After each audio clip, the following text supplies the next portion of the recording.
ಜಮ್ಮು ಮೇಲೆ ಪಾಕ್ ದಾಳಿ ಯತ್ನ ಅದು ವಿಫಲವಾಗಿದೆ. ಪಾಕ್ನ 16 ನಗರಗಳನ್ನು ಗುರಿಯಾಗಿಸಿಕೊಂಡು ಭಾರತ ತಡರಾತ್ರಿ ದಾಳಿಯನ್ನ ಮಾಡಿದೆ. ಲಾಹೋರ್, ಕರಾಚಿ, ಇಸ್ಲಾಮಾಬಾದ್, ಸಿಯಾಲ್ಕೋಟ್ನಲ್ಲೂ ಕೂಡ ಅಟ್ಯಾಕ್ ಆಗಿದೆ. ಪಾಕ್ನ 3 ಜೆಟ್ಟು, 100 ಮಿಸೈಲ್ಸು, 60 ಡ್ರೋನ್ಗಳನ್ನು ಧೂಳಿಪಟ ಮಾಡಿದೆ. ಪಾಕ್ನ 5 ಏರ್ ಡಿಫೆನ್ಸ್ಗಳನ್ನು ಕೂಡ ಧ್ವಂಸವನ್ನ ಮಾಡಿರುವಂತಹದ್ದು. ಜಮ್ಮು ಮೇಲೆ ಪಾಕ್ ದಾಳಿಗೆ ಯತ್ನ ಮಾಡಿ ಮತ್ತೆ ವಿಫಲವಾಗಿದೆ. ಕೈ ಸುಟ್ಕೊಂಡಿರುವಂಥದ್ದು. ಪಾಕಿಸ್ತಾನದಿಂದ ಇದೇ ರೀತಿ ನಿರಂತರ ದಾಳಿಗೆ ಭಾರತ ಕೂಡ ಪ್ರತ್ಯುತ್ತರವನ್ನು ಕೊಡ್ತಾ ಇದೆ. ಪಾಕಿಸ್ತಾನ 10 ನಗರವನ್ನು ಟಾರ್ಗೆಟ್ ಮಾಡಿದರೆ ಭಾರತ 15 ನಗರಗಳನ್ನು ಟಾರ್ಗೆಟ್ ಮಾಡಿ ಉಡಾಯಿಸುವಂತಹ ಕೆಲಸವನ್ನು ಮಾಡ್ತಾ ಇದೆ.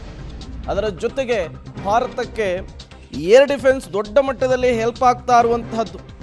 S-400 ಪಾಕಿಸ್ತಾನದಿಂದ ಬರುವಂತಹ ಡ್ರೋನ್ಗಳನ್ನು, ಮಿಸೈಲ್ಸ್ಗಳನ್ನು ಗಡಿಯಾಚೆಗೆ ಹೊಡೆದು ಬಿಸಾಕುವಂತಹ ಕೆಲಸವನ್ನು ಮಾಡ್ತಾ ಇದೆ. ಇದನ್ನ ಸುದರ್ಶನ ಚಕ್ರ ಅಂತ ಕೂಡ ಕರೀತಾರೆ. 1971ರ ಬಳಿಕ ಇಷ್ಟು ದೊಡ್ಡ ಮಟ್ಟದಲ್ಲಿ ಪಾಕಿಸ್ತಾನದ ಒಳಗೇನೆ ನುಗ್ಗಿ ಈ ಅಟ್ಯಾಕ್ ಅನ್ನ ಭಾರತ ಮಾಡಿದೆ. ಅದರಲ್ಲೂ ಕೂಡ ಪಾಕಿಸ್ತಾನದ ರಾಜಧಾನಿ ಜೊತೆಗೆ ಕರಾಚಿಯ ಮೇಲೂ ಕೂಡ ದೊಡ್ಡ ಮಟ್ಟದ ದಾಳಿಯಾಗಿರುವಂತಹ ಮಾಹಿತಿ ಸಿಗ್ತಾ ಇರುವಂತದ್ದು.